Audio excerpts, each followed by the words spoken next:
Ota-bobolarimiz azal-azaldan baliqchilik bilan shug'ullanib kelishgan. Baliq yetti xazinaning biri.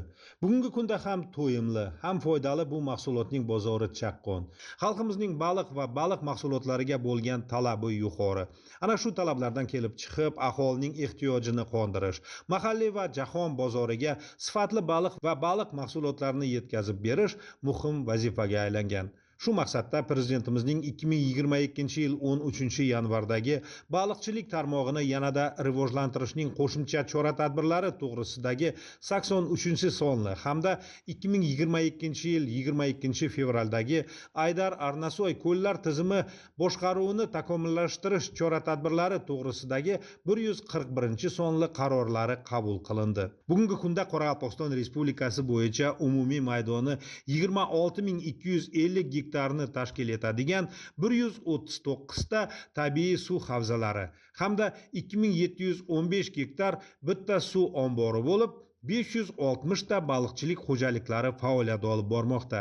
Joriy yilda Qoraqalpog'iston Respublikasida 15100 tonna baliq yetishtirilib, 17 ta yangi baliqchilik loyihalari amalga oshirildi.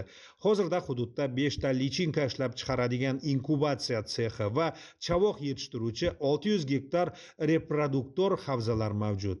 Shuningdek, 3 ta yopiq suv aylanma tizimi, 600 gektar yarim intensiv hamda 26 gektar maydondan iborat 10 ta Xitoy texnologiyasida intensiv usulda baliq yetishtirilmoqda. Baliq lichinkasini ishlab chiqarishdan tortib qayta ishlashgacha bo'lgan jarayonlarni amalga oshiruvchi 3 ta to'liq tizimli baliqchilik klasterlari tashkil etilgan. Sun'iy baliq havzalari atrofida qurilgan noqonuniy bino inshootlarni buzdirish yuzasidan sudlarga 36 ta da'vo ariza kiritilgan. 22 tasi joyida ixtiyoriy buzdirilgan. Qolganlarni bartaraf etish bo'yicha choralar ko'rilmoqda. Fuqarolik sudlariga 414 million so'mni undirish yuzasidan 12 ta da'vo arizalari kiritilgan. 3 nafar mansabdor shaxslar qonun buzilishiga yo'l qo'ymaslik to'g'risida rasman ogohlantirildi. Hududda sanoat maqsadida, shuningdek qayiqlar, motorli qayiqlar, to'rlar yordamida baliq ovlash holatlarining oldini olish maqsadida aholi va tadbirkorlik subyektlariga tushuntirish hamda nazorat ishlari olib borilmoqda. Baliqchilik yo'nalishi bo'yicha 2022-2023 yillarda umumiy qiymati 107 milliard so'm bo'lgan jami 40 ta yangi loyihalarni amalga oshirish belgilab olingan bo'lib, ularning manzilli ro'yxati shakllantirildi. Shundan joriy yilda 25 ta loyiha ishga tushirilishi belgilab olingan bo'lib, 10-iyun holatiga ko'ra 12 ta loyiha uchun 11 milliard so'm bank krediti ajratildi va bittasi ishga tushirildi. Qolgan 11 tasida ko'l qazish, chet el davlatlaridan texnologiyalar olib kelish ishlari olib borilmoqda. Misol uchun, Nukus tumanidagi Qutli Barakat mas'uliyati cheklangan jamiyatiga Tijorat banki tomonidan 245 million so'm kredit mablag'lari ajratilib, ushbu jamiyat tomonidan intensiv ko'l qazilib, ishga tushirilishi ta'minlandi. Bundan tashqari 13 ta loyiha bo'yicha tijorat banklari tomonidan hujjatlari ko'rib chiqilmoqda.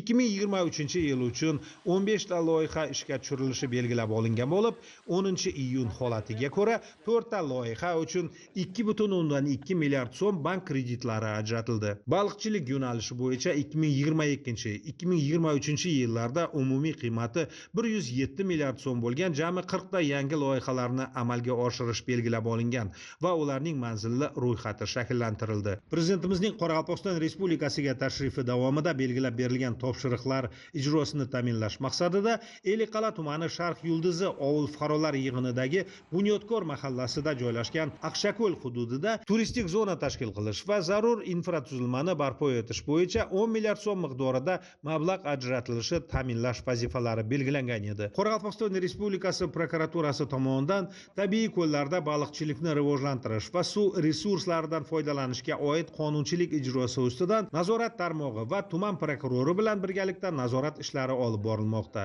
Bu yerda 120 o'rinli mehmonxona, qolaversa 80 o'rinli hostel, 6 ta villa, keyin 1000 o'rinli amfiteatr, 1 kilometr uzunlikda plyaj, shunday mahalliy va sirtqi turistlarga xizmat qiladigan bir juda ajoyib bir turistik zona tashkil qilinadi.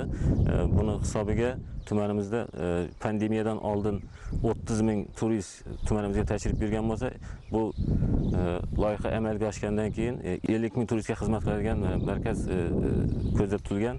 Qolaversa, shu ichki o'zimizni aholimizni 120 ishsiz fuqarolarni ishga jalatish imkoniyati ham bo'ladi. Eliqal'a tumanida baliqchilik sohasida 72 ta baliqchilik fermer xo'jaliklari faoliyat ko'rsatmoqda. Ularning 24 tasi tabiiy, 48 tasi esa sun'iy suv havzalarida baliq yetishtirish bilan shug'ullanadi. Tabiiy ko'llardagi baliqlarni ko'paytirish maqsadida sun'iy havzalarda chavoq yetishtirib, tumandagi tabiiy ko'llarga chavaqlarni qo'yish ishlari amalga oshirilmoqda. Yuqoridagi raqamlar shunchaki keltirilmadi. Bu raqamlar mamlakatimizda mazkur sohada qanday amaliy ishlar yo'lga qo'yilganidan dalolat bermoqda. Binobarin harakatlar samarasi o'laroq yurtimizning har bir xonadoni, har bir uyi dasturxonidan baliq va baliq mahsulotlari joy olsa ne ajab.